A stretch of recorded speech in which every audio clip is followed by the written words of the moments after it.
Assalomu alaykum kanalimizning ashaddiy tomoshabinlari va bizni muntazam ravishda kuzatib keluvchi aziz obunachilar. Bugun sizlar bilan yana bir navbatdagi ajoyib bo'lgan uy loyihasi bilan tanishib chiqamiz. Ushbu loyihamiz ko'rib turganingizdek bir qavatli bo'lib, yosh oilalarga va ikki ro'zg'orli oilalarga mo'ljallangan ixcham va kam xarajatli loyihalardan biridir.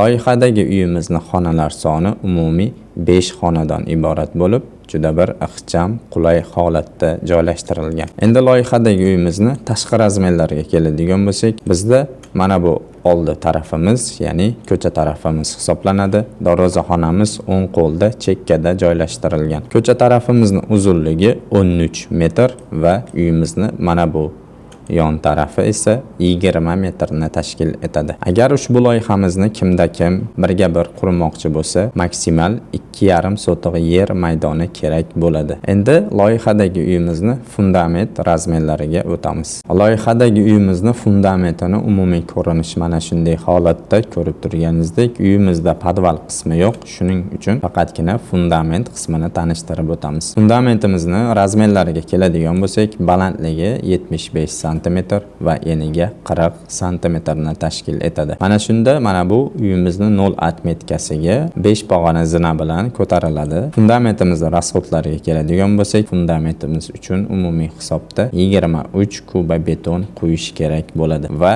23 kuba beton uchun standart holatda 6 tonnayu 900 kg sement sarflanadi. Bu fundamentimizni mustahkamligi uchun ichiga 12 li armaturadan to'rt qator qilib yotqizganingizda umumiy hisobda 12 li armaturadan 450 metr armatura sarflanadi. Va yana shuni eslatib o'tamizki, biz faqat fundamentimizni mana bu tashqi yuzalarini ko'rsatib o'tayapmiz. Ob'yom hisobini berganimizda bu oralardagi quyilgan betonlarni ham hisobini ob'yom hisobiga qo'shgan holatda sizlarga taqdim etmoqdamiz. Endi uyimizni devor razmerlarini ko'rib chiqamiz. Loyihadagi uyimizni devorlarini umumiy ko'rinishi mana shunday holatda ko'rib turganingizdek, asosan pishgan g'ishtdan qilingan. Endi har kim o'z cho'ntagidan kelib chiqqan holda penoblok yokida xom g'ishtdan qilsalar ham bo'laveradi. Albatta mana bu kolonnalarimizni quyilgan holatda bo'lishligi shart. Devorimiz razmerlariga keladigan bo'lsak, har doimgidanda ko'ra balandroq, ya'ni 340 cm devor uriladigan bo'lsa, mana bu 20 cm sesma poyiz bilan umumiy hisobda xona balandligimizni toza qolishi 360 xona balandligi bo'ladi. Asosan yuk ko'taradigan va tashqi devorlarimizga 1,5 g'isht ishlatganmiz. Qolgan ayrim xonani ichidagi peregotkalarimizga yarim g'isht, agar siz istasangiz uni gipsokartondan apshipka sifatida foydalansangiz ham bo'ladi peregotkalarini. Mana shunda umumiy hisobda loyihadagi uyimizni devorlari uchun 40 ming dona g'isht sarflanadi. Agar siz buni penoblogidan qilmoqchi bo'lsangiz,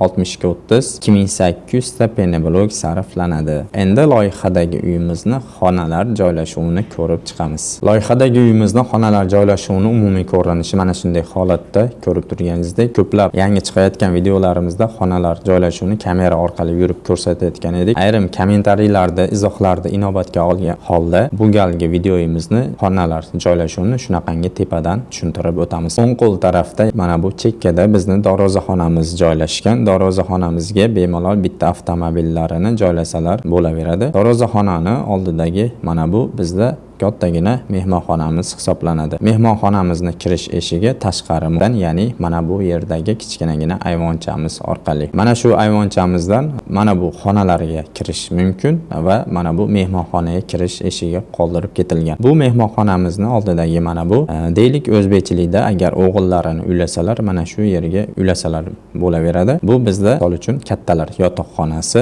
va mana bu yerda o'ziga tegishli shaxsiy yuvinish xonalari mavjuddir. Mana bu katta yotoqxonasini oldidagi bu esa bolalar yotoqxonasi hisoblanadi. Bu yerga ham ikkita divan bemalol sig'adi, ya'ni ikkita farzandlarini joylasalar bo'ladi. Mana bu ayvonchamizdan kirganimizdagi to'g'ridagi bu umumiy o'tiriladigan ham bu yerda ovqat pishirsa ham bo'ladi, ya'ni studiyniy holatda qilingan. Oshxona mebellari bu tarafga joylaydigan bo'lsak, mana bu tarafda oilaviy o'tirsalar ham bo'laveradi. Va yana aytib o'tamizki, misol uchun bobo-buvi uchun mana bu yerda yana bitta kattalar yotoqxonasi yotoqxonasi mavjuddir. Bu kattalar yotoqxonasiga qulaylik yaratish maqsadida mana bu yerga 2 xonali qilib umumiy yuvinish xonalarini joylab ketganmiz. Xonalar joylashuvini mana bu taraflardan ham ko'rishingiz mumkin. Asosiy kirish qismi mana bu zinalar orqali ko'tarilganimizda kichkinagina ayvonchamiz orqali, ayvonchamizdan agar misol to'g'ri yuradigan bo'lsangiz, asosiy uylarimizga kiriladi. Chap qo'lda aytib o'tganimizdek mana bu mehmonxonamiz joylashtirilgan.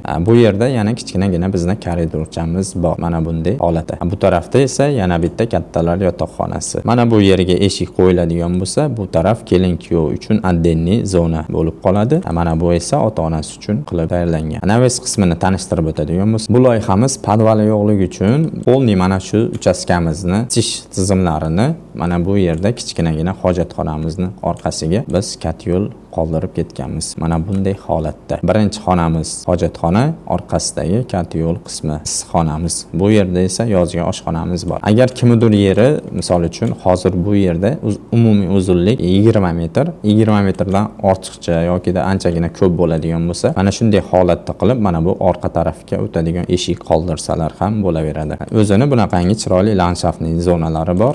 Bu yerga mevali daraxtlar, qanaqadir manzarali daraxtlar ekib qo'ysalar bo'laveradi. Loyihadagi uyimizning umumiy holati mana shunday holatda, tom yopilishlari ham juda bir chiroyli holatda, oddiy va soddagina, qishloq sharoitida ham qilsa bo'ladigan holat qilingan. Mana azizlar, imkon qadar sodda va tushunarli tushuntirishga harakat qildim. Siz va yaqinlaringizga bunaqangi professional arxitektura va dizayn xizmatlari kerak bo'ladigan bo'lsa, albatta pastdagi nomerlarga aloqaga chiqishingiz mumkin. Rahmat hammaga, sog' bo'linglar, salomat bo'linglar.